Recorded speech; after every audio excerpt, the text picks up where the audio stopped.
Welcome back to my channel. Brock Lesnar confronts Paul Heyman and Bronson Breakker backstage, WWE Raw breakdown, as we dive into a fully expanded that captures every layer of tension, intensity, and backstage drama unfolding between Brock Lesnar, Paul Heyman, and Bronson Breakker.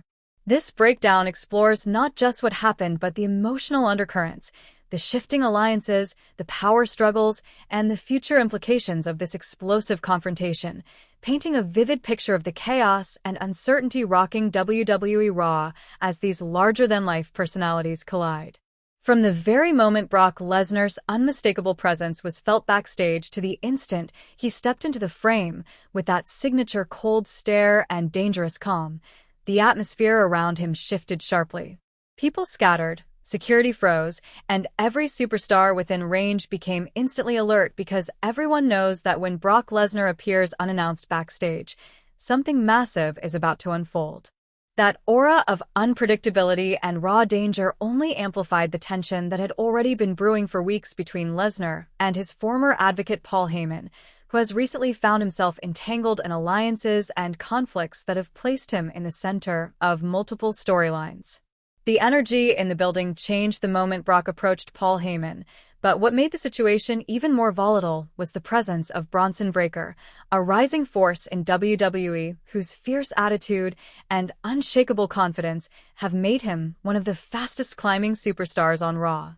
Breakker standing beside Heyman instantly raised questions and eyebrows because it suggested that Heyman might be trying to craft a new partnership or influence a new powerhouse, something Lesnar was clearly not going to ignore.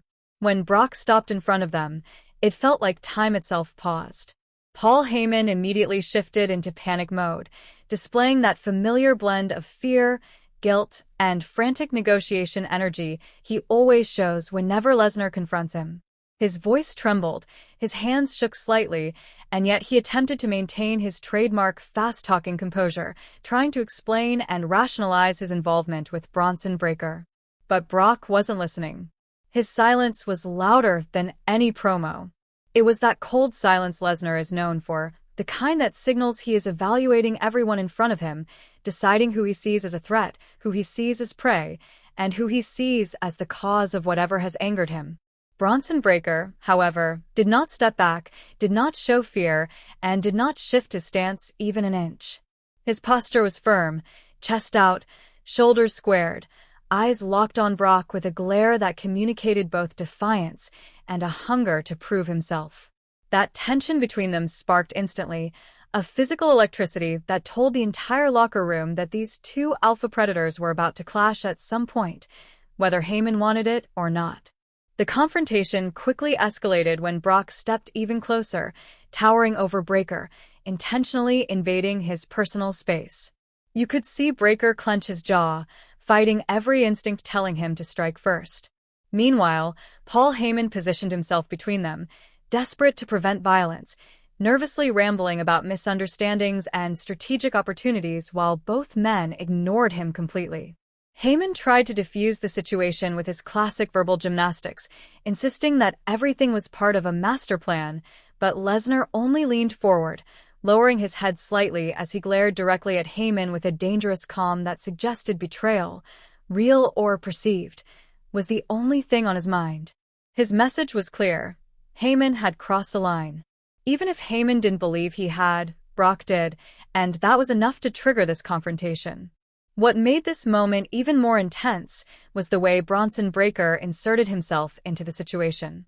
Instead of withdrawing to let Heyman speak or attempting to soften the confrontation, Breakker stepped even closer, almost shoulder to shoulder with Lesnar. In doing so, he was directly challenging the hierarchy that has existed in WWE for years, signaling his belief that he belonged at the top, on the same level as Brock Lesnar. A bold move that almost no superstar has ever dared to make so confidently. Lesnar smirked, a small, dangerous smirk that told everyone watching he respected the audacity, but also that he was more than willing to humble Breakker if necessary.